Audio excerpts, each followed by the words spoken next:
হতাশার সর্বোচ্চ শিখরে পৌঁছে গেছে বাংলাদেশ আওয়ামী লীগ। বাংলাদেশ আওয়ামী লীগের এক শ্রেণীর নেতাকর্মী আছে, এরা সব সময় পরনির্ভরশীল। এরা সব সময় বলার চেষ্টা করে, এরা সব সময় মাথার মধ্যে গেঁথে নিয়েছে যে তাদেরকে কোনো মহাশক্তি, কোনো পরাশক্তি, কোনো বিশেষ গোষ্ঠী, হতে পারে ভারতবর্ষ, হতে পারে রাশিয়া, হতে পারে মার্কিন যুক্তরাষ্ট্র, তাদেরকে ক্ষমতার মসনদে বসিয়ে দেবে এবং তারা সেটা উপভোগ করবে। তাদের একটা বিশেষ ধারণা, ভারতবর্ষ আমাদের মাননীয় প্রধানমন্ত্রীকে বাংলাদেশে এনে বসিয়ে দেবে। আর এই বাটপারগুলা, এই বিশেষ শ্রেণী যাদের কথা আমি বলছি, এদের মধ্যে একটা অংশ আছে, ক্ষুদ্র অংশ, এরা না বুঝে এইসব কথা বলে। আর একটা বিশাল অংশ আছে, এরা হচ্ছে সুবিধাবাদী। এবং এই সুবিধাবাদী শ্রেণী কিন্তু গত 15 বছর সবটুকু সুযোগ সুবিধা নিয়েছে, সবগুলা ক্রিম কিন্তু এরাই খেয়েছে। এবং এরা এখনো ভাবছে প্রতিবেশী বন্ধু রাষ্ট্র ভারত বঙ্গবন্ধু কন্যাকে বাংলাদেশে এনে বসিয়ে দেবে ক্ষমতার মসনদে, আর এরা এসে পুনরায় ক্রিম খাবে। আর একটা শ্রেণী আছে, এরা না বুঝে দেয়। যারা না বুঝে দেয় তাদের উদ্দেশ্যে বলি, সামাজিক যোগাযোগ মাধ্যম যখন ব্যবহার করবেন তখন আপনাকে বুঝতে হবে কোনটা সঠিক কোনটা ভুল। জনকণ্ঠ অর্থাৎ জামাত কণ্ঠ পত্রিকা একটা সংবাদ প্রকাশ করেছে ঠিক সন্ধেবেলায়, দিল্লিতে মার্কিন প্রতিনিধিদের সাথে বঙ্গবন্ধু কন্যা শেখ হাসিনার বৈঠক। চমৎকার ভাবে তারা সংবাদটা প্রকাশ করেছে, কিন্তু ভাগ্যের কি নির্মম পরিহাস, সেই সংবাদটা কয়েক ঘন্টার ব্যবধানে জনকণ্ঠ পত্রিকা সরিয়ে ফেলেছে। এই লিংক অনেকেই দেখতে পাননি, কিন্তু যেই ফটো কার্ড আপনারা এই মুহূর্তে স্ক্রিনে দেখতে পাচ্ছেন, এই ফটো কার্ড দিয়ে বাংলাদেশ আওয়ামী লীগের নেতাকর্মীরা একদম ব্যাপক প্রচারণা চালাচ্ছে। মানে আমি ভেবে পাই না, আপনারা কোনো কিছু ক্রস চেক না করে, কিছু না দেখে, না শুনে, না জেনে হুটহাট একটা সংবাদ প্রকাশ করলেন। আর আপনাদের ক্যাপশন দেখলে মনে হয় আপনারা পরজীবী। বাংলাদেশ আওয়ামী লীগ কি ব্যাকডোরে রাজনীতি করে ক্ষমতায় আসা কোনো সংগঠন? বাংলাদেশ আওয়ামী লীগ কি জনগণের ম্যান্ডেট ছাড়া রাজনীতি করেছে? বাংলাদেশ আওয়ামী লীগ কি রাতের আধারে রাজনীতি করে, অপরাজনীতি করে, গুপ্ত রাজনীতি করে ক্ষমতার মসনদে অধিষ্ঠিত হবে? এ ধরনের ধারণা আপনাদের? আওয়ামী লীগের মতো করে ফিরবে, আওয়ামী লীগ রাজপথে লড়াই সংগ্রাম করে ফিরবে। কিন্তু আপনাদের আচার আচরণ, আপনাদের কথা বলা, আপনাদের সামাজিক যোগাযোগ মাধ্যমের বিভিন্ন স্ট্যাটাস দেখলে মনে হয় আপনারা সেই পরনির্ভরশীল হয়ে আছেন, আপনারা পরজীবী হয়ে আছেন। দেখেন, প্রতিবেশী বন্ধুরাষ্ট্র আমাদের জন্য অনেক কিছু করবে, বাট রাজনৈতিক ময়দানটা, এই ময়দানটা পরিষ্কার করার জন্য আপনাদেরকে সহায়তা করতে হবে, আপনাদেরকে এই ময়দানে নামতে হবে।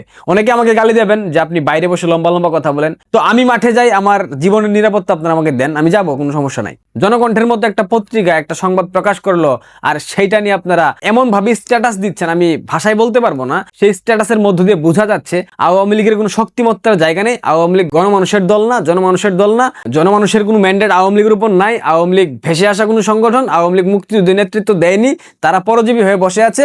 দিল্লি কিংবা ওয়াশিংটন কিংবা মস্কো আওয়ামী লীগকে ক্ষমতায় বসিয়ে দেবে, আর আওয়ামী লীগ বসে রাষ্ট্র পরিচালনা করবে।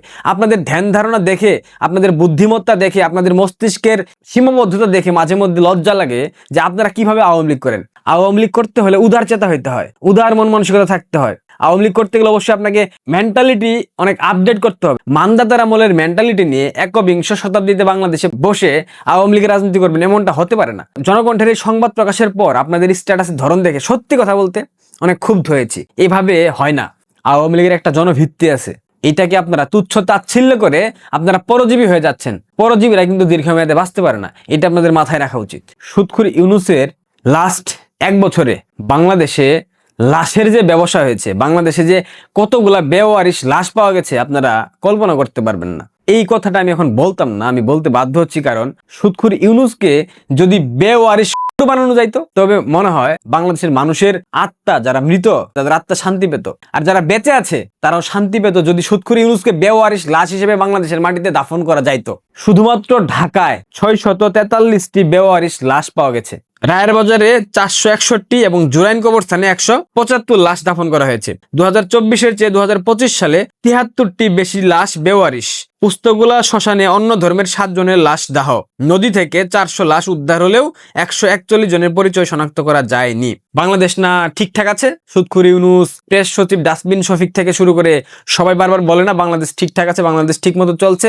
স্বাধীনতার পর এটাই বাংলাদেশের সর্বোচ্চ শাসনামল, সব থেকে সেরা শাসনামল। সুদখোর ইউনূস বাংলাদেশের সব থেকে ভালো পরিচালক। তাহলে এতগুলা লাশ কোত্থেকে আসে? এই বেওয়ারিশ লাশ কেন? লাশের পরিচয় কেন নাই? বেওয়ারিশ লাশ কেন কোত্থেকে আসে? নির্বাচনটা হোক জাস্ট, দেশের স্বাভাবিক রাজনৈতিক প্রেক্ষাপট সৃষ্টি হোক, বাংলাদেশের সেনাবাহিনী এই গাদ্দাররা ঠিকঠাক হোক, এই গাদ্দারদেরকে সংস্কার করা হোক, এরপর সুৎখুর ইউনুস, তোমার 14 গোষ্ঠীকে বেওয়ারিশ বানানো হবে, মাথায় রাখবা। হাসনাত আব্দুল্লাহ একটা চমক দেখিয়েছে। হাসনাত আব্দুল্লাহর আসনে বিএনপির যে প্রার্থী ছিল মঞ্জুরুল আহসান মুন্সি, এই মঞ্জুরুল আহসান মুন্সি যখন হাসনাত আব্দুল্লাহ মনোনয়ন পায় বা নির্বাচন করবে তখন তাকে ব্যঙ্গ করে বলেছিল আমি তাকে চিনি না। আজকে হাসনাত আব্দুল্লাহ এবং এই মুন্সির পাল্টাপাল্টি আপিলের পর হাসনাত আব্দুল্লাহর মনোনয়নপত্র বৈধ হয়েছে আর মুন্সির মনোনয়নপত্র বাতিল হয়ে গেছে। বিএনপির ভাইরা, এটা কিন্তু একটা সাইন, এটা কিন্তু একটা সিগন্যাল। হাসনাত আব্দুল্লাহকে অপমানের কারণে হাসনাত কিন্তু খেলে দিয়েছে। সো মাথায় রাখবেন, আপনাদের যে কোনো সময় খেলে দিতে পারে জামাত, এনসিপি এবং সুৎখুর ছেলে ইউনুস। যাই হোক, একটা সংবাদে আমি ব্যাপক খুশি হয়েছি, ব্যাপক ভালো লাগতেছে। কর্নেল অলি, মুক্তিযোদ্ধা নামের কলঙ্ক, নব্য রাজাকার, এই বাচ্চাকে প্রধান আসামি করে থানায় মামলা হয়েছে, যে কোনো সময় গ্রেফতার হতে পারে। মুক্তিযোদ্ধা হয়ে জামাতের সাথে জোট করা, 71-এর স্বাধীনতা যুদ্ধে যারা আমার মা বোনদেরকে হত্যা করেছিল, ধর্ষণ করেছিল, মুক্তিযোদ্ধাদের উপর নির্মম নির্যাতন করেছিল, তাদের সাথে জোট করবা আর বাংলাদেশের মানুষ তোমাকে কি লাভ ইউ চুম্মা দিবে? কর্নেল অলি গিরবুলা খেয়ে দিয়েছে। যাই হোক, সবাই ভালো থাকবেন। তবে আওয়ামী লীগ নেতাকর্মী যারা আছেন আপনাদের উদ্দেশ্যে বলতে চাই, আপনারা শুধরে যান, আপনারা নিজেদের উপর বিশ্বাস রাখেন। আওয়ামী লীগ কখনো হেরে যাওয়ার দল নয়। আওয়ামী লীগ একটা আদর্শের নাম, আওয়ামী লীগ একটা অনুভূতির নাম, আওয়ামী লীগ একটা বিশাল বট বৃক্ষ। এই বৃক্ষকে কখনো উপড়ে ফেলা যায় না। সো পরনির্ভরশীলতা, পরজীবী আচরণ বন্ধ করে দলের উপর আস্থা রাখেন, সাধারণ মানুষের উপর আস্থা রাখেন। সাধারণ মানুষ ভালোবেসে আপনাদেরকে ক্ষমতার মসনদে অধিষ্ঠিত করবে, মাথায় রাখবেন। ধন্যবাদ।